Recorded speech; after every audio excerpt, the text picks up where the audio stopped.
Son dövrlər bizi ünvanlanan suallara cavab olaraq qeyd etmək istərdik ki, pensiyalarda ikinci dəfə artımlar məhz pensiya yaşı tamam olduqdan sonra əmək fəaliyyətinə davam edən və bu il işləmələrinin 6 ili tamam olan vətəndaşlarımıza şamil olacaq.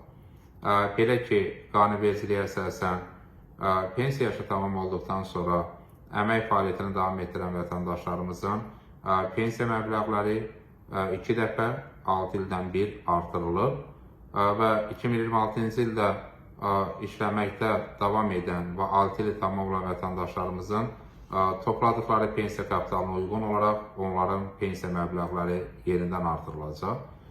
Digər vətəndaşlarımızın pensiyaları Əmək Pensiyalar haqqında qanuna uyğun olaraq indeksləşdirilərək artırılır.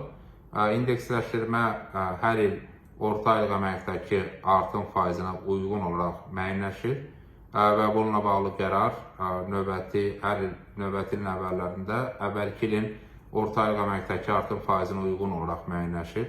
Yəni bu o demək ki, 2026-cı ildə orta aylıq əməkdəki artım faizinə uyğun olaraq 2026-cı ilin sonu və 2027-ci ilin əvvəlində artıq bununla bağlı qərar veriləcək və təbii ki, artımlar yanvar ayından etibarən hesablanır.